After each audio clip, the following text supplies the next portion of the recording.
Me, 36 meters, with my girlfriend 34th of 1 year, genuinely looking for great quarantine proposal ideas. Hello all. I'm hoping this may be a decent change of pace from the posts that tend to err on the negative side, but I'm in love with my best friend.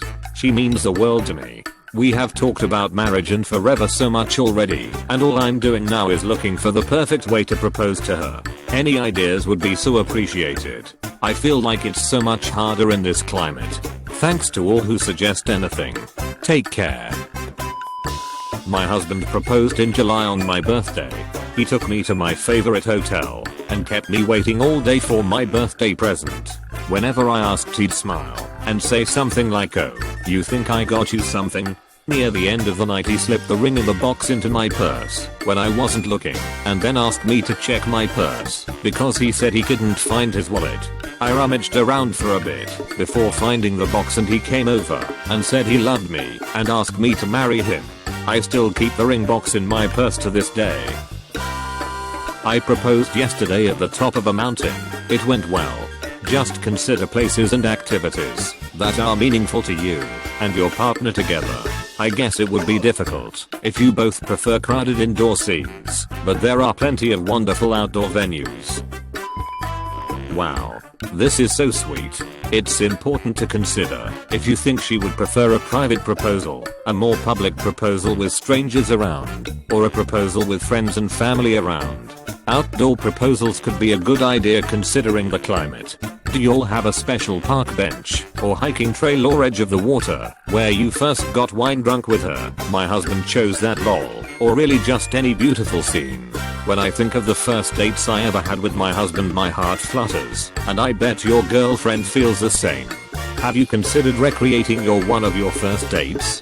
Or if you think she would want her family there, maybe you could find an excuse to have some of her closest friends and family around for a meal, and maybe let her best friend in on the secret so she could help you arrange things perfectly and snap a few pics too. I hope this helps. Figure out if she wants private, with family, or public. Try and get a secret photographer. It makes the moment last forever. Or you could say you won a contest for a free photo shoot and take normal couples pics. Have her turn for a pic and then get on one knee. My partner also proposed on my birthday, and I think that was clever because he was able to do lots of nice things without me suspecting something other than my birthday. And I agree with other posters that you should work in something that is meaningful to you both, or that you both share in common. For example, my partner proposed to me using a video game we both enjoyed playing. But this could be as simple as a scrapbook of pictures of you two with your proposal inside, or going on a hike that you did together earlier in your relationship. My husband took me to the spot of our very first date. We sat there reminiscing about the day, and then he pulled the ring out of his pocket and said, "I want us forever. Will you marry me?" It was perfect. I would wait. Life has not been normal this year in the slightest. You have been on lockdown more than half of your relationship. There's really no telling. Save your money up and take her somewhere next year for your proposal. Lockdown has been a very interesting dynamic. I wouldn't trust success just yet. My husband took me on a little weekend getaway as we'd been entering the stressful time at work. We were watching TV and lounging on the bed laughing and snacking, and he asked. I thought he was joking till he pulled the ring out. It was just perfect for us. He wanted to do it at sunset on the beach, but the weather wasn't cooperating. Do you guys like the outdoors? Maybe a hike, where you propose at the top of a mountain or something, or a walk along the beach. It really depends on your GF. You won't be able to do the stadium thing due to quarantine, but you shouldn't be doing that unless you know for sure that your GF would want that. Some people like the public, grand type of proposal and would be upset with a private proposal. Some people like a private proposal and would be embarrassed or horrified with a public one. I think the thing to do is to put yourself in your GF shoes and think about what she values and finds meaningful and structure your proposal around that. Like, some fancy idea might sound great on paper or to you, but what really counts is what she finds meaningful.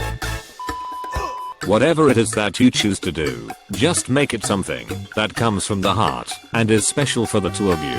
It doesn't have to be something crazy or over the top. And also remember that not everything always goes according to plan. I proposed in November of last year. The plan was to meet some mutual friends while we were visiting them in Santiago, Chile at a rooftop bar, and get some drinks. At some point I would pull her away to take in the view, and I was going to propose. I carried the ring around with me all day, and sadly, my friend and his GF had to change plans and ended up at boutique hotel with his family and invited us to go there to meet them. We went and hung out with them, and at some point in the afternoon I called an audible. The hotel had a beautiful backyard garden that was completely empty. Being the middle of the afternoon on a weekday, I took her out to the garden and proposed to her there. It was very special, just the two of us, and we came inside to celebrate with everyone. It was a day and a trip that neither of us will ever forget, and regardless of that initial plan, I couldn't ask for a better moment. Get her a puppy and put on the name tag the proposal.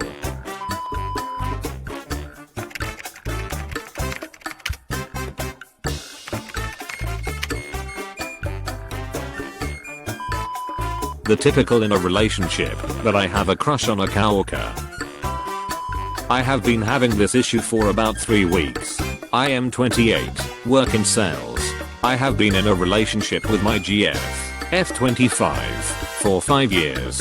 GF's and I's both first relationship. I'm an introvert to a degree and had self-confidence issues touched on later, so I didn't get into a relationship till later in life.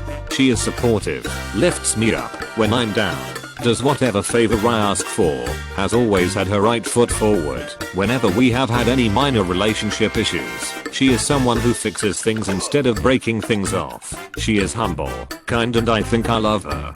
I say think, because I don't really know what love is. I do not feel the butterflies with her all the time, but that is normal, isn't it? Relationships go through lulls, right? A long-term relationship is a choice. How does one know if that is the right choice? I have had major depression in the past, and I'm still working at it, so I don't know if I don't feel anything for her because we aren't meant to be, or because I'm depressed. I don't feel much, except excitement when that coworker, nicknamed J, F26, comments on a post of mine. The other day Jay came in on a day off because she forgot her ID at the office the previous day. Jay came over to my office to say hi. I asked her if she needed something when she first swung in, and she shrugged her shoulders and told me she just wanted to greet me before she'd eventually leave. Jay has asked me to hang out a couple of times. Every time I say no or suggest we ask other co-workers out to lunch or dinner one day, Jay sees my post about my GF. So she must know about her. I have only known Jay for about 3 months. She is very outgoing and charismatic, and seems to be everybody's friend. I've tried to keep our communication to a minimum, and the few times she has messaged me, I'm replying with 1 or 2 worded responses. There is no reason for me to not want GF. We live together and have a very nice life, and she is someone that would make a good lifetime partner. My family is visiting in a couple of weeks. I was looking forward to them spending time with GF and I, but when GF said she got a work trip while my family was going to be here, I felt some relief, because then I'd be able to spend time with them and not worry about her. They speak a foreign language GF doesn't understand, so there would be no translations to be done, and I could speak in my native tongue freely for the first time in 2 years. Am I an absolute piece of shit for being okay with her not being around? The grass is always greener on the other side, they say, but I don't know if that's the issue I'm having. Again, I stress that I have depression. I have also struggled with self-confidence, and will admit I do latch onto compliments from females more than I should, as in, instead of taking it and moving on, I ponder about it and get hung up on it, and honestly, any attention from females of that nature makes me feel better about myself. I'm confused. Is this a me issue? Self-confidence lacking? Am I just going through a phase of small crushes like everyone does? Or is my relationship non-viable? TLDR. Wondering if my crush on a coworker is a sign that my relationship is over, or if I'm just going through a lull with my relationship and myself. editing with some of my responses to comments. I have been trying to see the flaws in Jay. I don't know a lot about her, distancing myself, but that does stand out. And apparently she's been one to try to get with, or says she wants to. All of our attempts. Do I want to be with someone like that? No. I'm just confused on if I'm missing out on other relationships. I have this gut feeling that I'd try to run back to my GF if I would go out and explore what else is out there. GF is just perfect. The only thing missing right now is the spark. Again, is that a lull or an issue? Here's a theory based on not much, as I don't know any of the persons involved in your situation. Nothing wrong with your girlfriend, but after 5 years you're at the stage in your relationship where she expects and/or you're probably thinking of the next steps, marriage perhaps, kids perhaps. On the other hand, a relationship with Jay would just be starting. You'd have at least a few more years before you reach the same point in the relationship. Assume that your relationship with Jay will proceed perfectly. Do you think you'll be ready to marry and settle down in a couple years? Or are you going to find someone else and try to evade again for a few more years? Food for thought. Also, perhaps you may get some insight from Jay's situation. You say she's friendly with everyone, so perhaps she's just trying to network/be friendly with you as a coworker. Order some food to your workplace and have lunch. Talk about your girlfriend and let her talk about her situation. See what's what, whether she's in a relationship or not. You're assuming that Jay's hitting on you. Perhaps that's not the case. As far as the lack of spark with your girlfriend, she is supportive, lifts me up when I'm down, does whatever favor I ask for, has always had her right foot forward. Whenever we have had any minor relationship issues, she is someone who fixes things instead of breaking things off. She is humble, kind. She did all these things for you, and it sounds like a lot of effort, a lot of work. What have you done for her to repay her for all this kindness? What have you done romantically to create sparks? I think you're taking her for granted. You're probably going to deeply regret breaking up with her and breaking her heart. So before you do that, a relationship is work. So get to work to create sparks and bring some romance back into your relationship. Put some effort in before you decide that it's not working.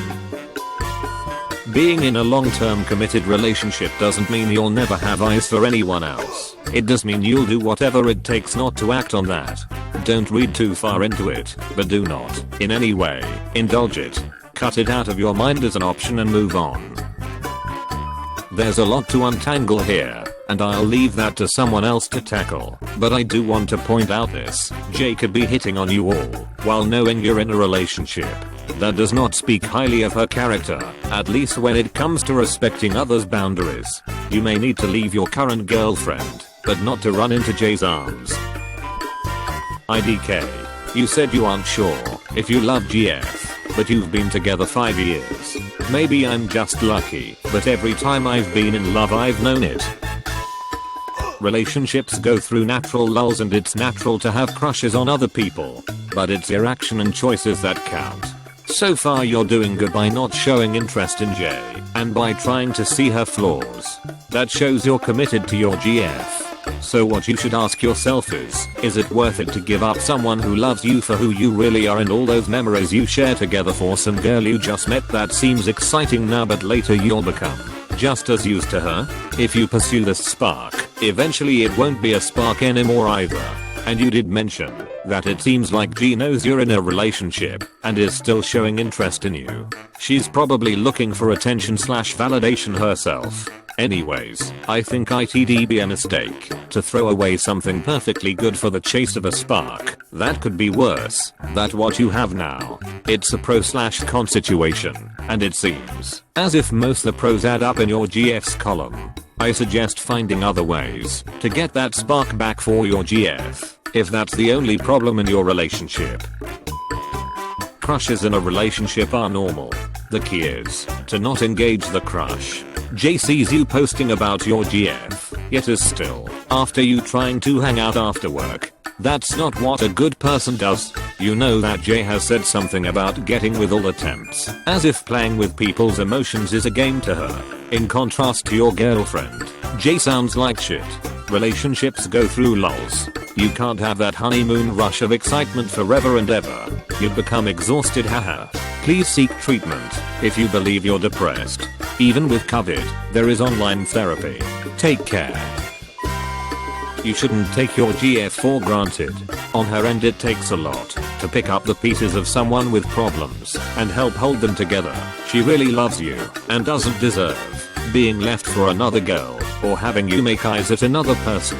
You should remove your coworker from your social media and only respond to work-related texts, or he'll even just block her from your phone completely. It gets to a point where you're emotionally cheating if you're letting things happen and are excited about them. I would be devastated if my BF was in your position and I'd found out he was talking to some girl he liked at work or was trying to get his ego stroked by her. Your GF deserves better than that. You're taking her for granted because you met someone new and interesting and you're crushing on them and keeping yourself interested with your co-workers' breadcrumbs. I'm glad you have at least avoided hanging out with her. It sounds like she enjoys her ego being stroked and likes attention from guys. If she's trying to get with the temps, as you said, don't let your low self-esteem and depression ruin your relationship. Most likely your depression causes you to not feel that spark. It's not uncommon. What is uncommon is people who are depressed pushing their partners away and sabotaging their lives because they don't care in the moment and later regret it. I severely urge you to cut this coworker out of your personal life. It's not fair in any way to your GF, and if it ever goes further, it's emotionally cheating on your end with a girl who's using you to feel empowered by male attention. She's not worth anything in your life. All that time and attention and space in your head that you've made for your coworker, you need to push out and put your GF back in. If you have the time to dawdle on other people, then you're not giving your partner enough time and attentiveness. Use that time to think of ways to being the spark back. Use that drive of feeling the rush to feel it with your partner again. Don't write her off because your relationship has become boring, because it's stable and mapped out. All long relationships feel dull at some points, but you can't just stop. Whenever there's a spark with another person, put that energy into her. Crushes in relationships are normal, yes, but sometimes you need a reality check on that crush. It's very crude, but whenever this happens to me, I think about the crush as another human being. They have disgusting habits. They fart in bed, leave poo stains on the toilet bowl, pick their nose. Seeing someone who flirts with you on occasion, you don't see them when they get home, and kick off their smelly shoes and leave them for you to trip over in the hallway, or leave their dirty dishes on top of the dishwasher, or throw their underwear near the laundry basket instead of putting it in it. There's lots of lovely romantic feelings associated with a new crush, but it wouldn't last. If you indulged in your crush, soon enough you'd end up in the same rut and be looking elsewhere. No, it's better to enjoy the view, then go home and put all that energy into the person you committed to, who has quirks and habits that you don't notice anymore, or at least you've learned to live with. Since it is your first relationship, I'd say that if it's too much effort, just end it. You don't need a reason. Everyone deserves to be in a happy and fulfilling relationship. Don't pressure yourself to make a decision right away, but don't freak out if you decide you don't want to be with your girlfriend anymore. Things change and grow, and that's okay.